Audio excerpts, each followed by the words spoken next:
Good evening, good morning, good afternoon, good evening, good night, whatever it is at the moment when you're watching moi.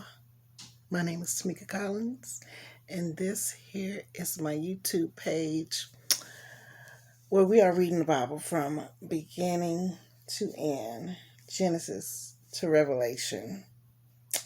And on this episode, we are in Numbers at the 10th chapter. And we do a recap, so let's recap.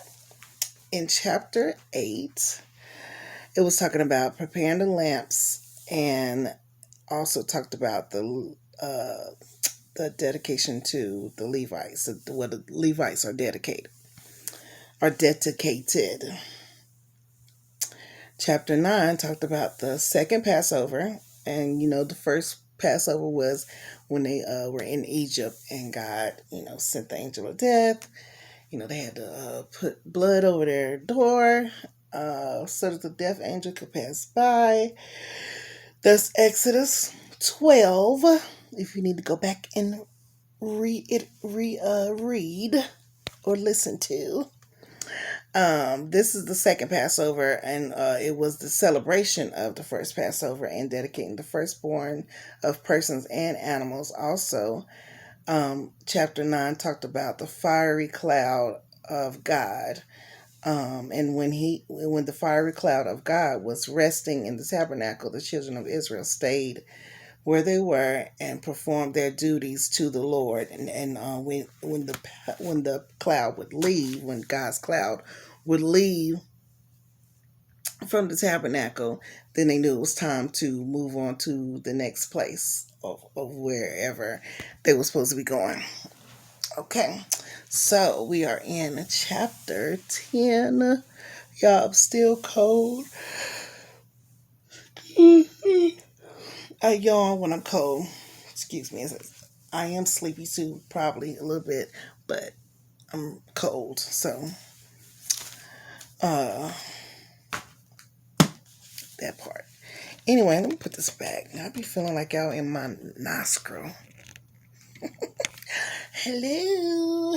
Hey, y'all. All right, chapter 10. Let's read. It says, the Lord said to Moses, make trumpets, two of hammered silver, for calling the community to assemble and for signaling the breaking of camp. When both trumpets are blown, everyone must gather before you at the entrance of the tabernacle.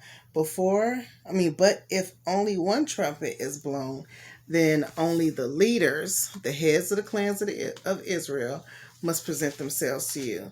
When you sound the signal to move on, the tribes camped on the east side of the tabernacle must break camp and move forward. When you sound the signal a second time, the tribes camped at the south will follow. You must sound short blasts as the signal for moving on. But when you call the people to an assembly, blow the trumpets with a different signal. Only the priests, Aaron's descendants, are allowed to blow the trumpets. This is permanent law for you to be observed for generation to generation. When you arrive in your own land and go to war against your enemies who attack you, sound the alarm with the trumpets. Then the Lord your God will remember you and rescue you from your enemies. Blow the trumpets in times of gladness too, sounding them at your annual festivals and at the beginning of each month, and blow the trumpets over your burnt offerings and peace offerings. The trumpets will remind your God of his covenant with you. I am the Lord your God. And this has a little footnote in here. It says the first approach to the promised land. This is going to be in chapter 10, the 11th verse. 10, 11, 14 through 45. Okay, I guess it's the time frame.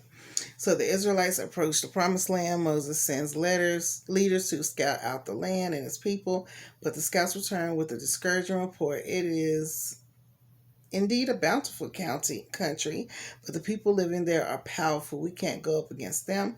Although Joshua and Caleb disagree, the Israelites have already made up their mind and begin to complain. As punishment for their lack of sin, God condemns them to wander in the wilderness for 40 years. Our obedience must be complete and timely. So the Israelites leave Sinai. Verse 11. In the second year after Israel's departure from Egypt, on the 12th day of the second month, the cloud lifted from the tabernacle of the covenant. So the Israelites set out from the wilderness of Sinai and traveled on from place to place until the cloud stopped in the wilderness of Paran. When the people set out for the first time following instructions the Lord had given through Moses, Judah's troops led the way. They marched behind their banner, and their leader was Nahshon, son of Amminadab. They were joined by the troops of the tribe of Issachar, led by Nathaniel, son of Zuar, and the troops of the tribe of Zebulun, led by Eliab, son of Helon. Then the tabernacle was taken down, and the Gershonite and Merarite divisions of the Levites were next in line of march, carrying the tabernacle with them. Reuben's troops went next, marching behind their banner. Their leader was Eleazar, son of Shedeur. They were joined by the troops of the tribe of Simeon, led by Shelemiel, son of Jurishadai, and the troops of the tribe of Gad, led by Eliasaph, son of Deiel. Next came the Kohathite division of the Levites, carrying the sacred objects from the tabernacle. Before they arrived at the next camp, the tabernacle would already be set up at its new location. Ephraim's troops went next, marching beside their banner. Their leader was Elishama, son of Ammihud. They were joined by troops of the tribe of Manasseh, led by Gamaliel, son of Pedazar, and the troops of the tribe of Benjamin, led by Abidan, son of Gideoni. Dan's troops went last, marching behind their banner and serving as the rear guard for all the tribal camps. Their leader was Ahiezer, son of Amishadai. They were joined by the troops of the tribe of Asher. I'm sorry, are they the same people?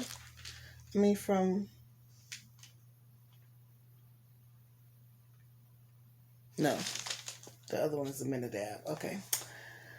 They just kind of got the same last name. Oh, yeah, the Shemula Daba. Yeah, that person. Jerushade. Okay, so this is different. Okay, sorry. All right, so they were joined by the troops of the tribe of Asher, led by Pagiel, son of Akron, and the troops of the tribe of Naphtali, led by Ahira, son of Enan.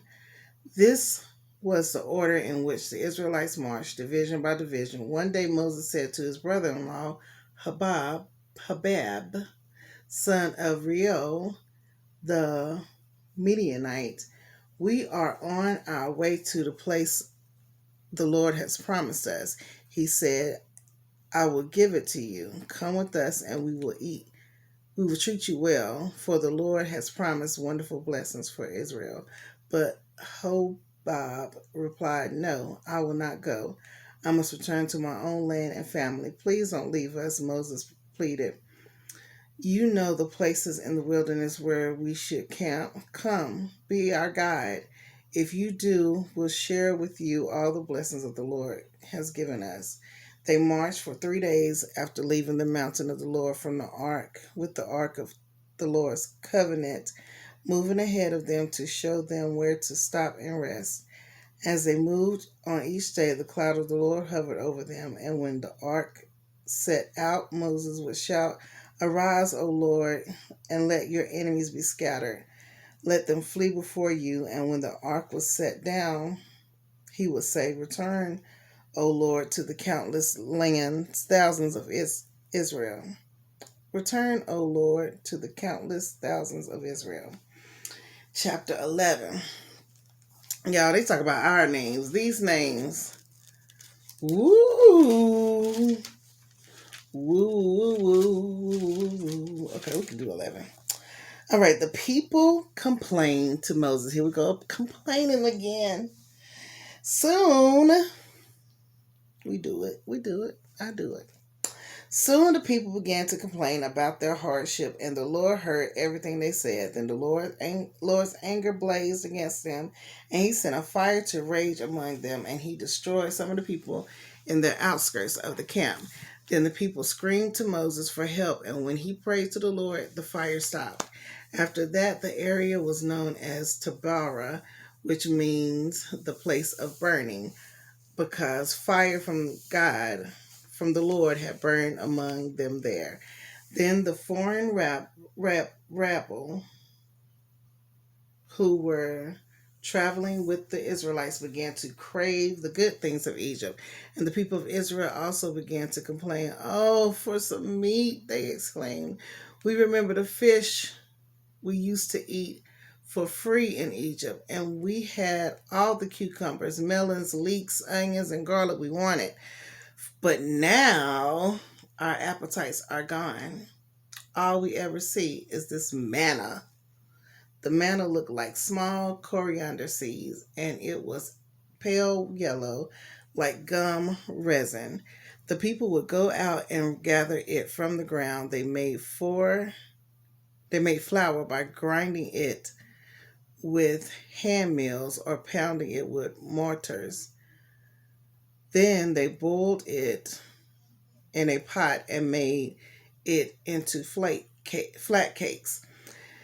These cakes tasted like pastries baked with olive oil.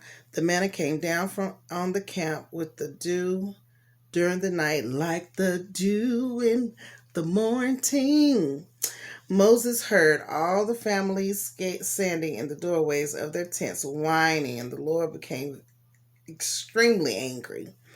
Moses was also very aggravated, and Moses said to the Lord, "Why are you treating me, your servant, so harshly? Have mercy on me. What did I do to deserve this burden of all these people? Did I give birth to them? Did I bring them into the world?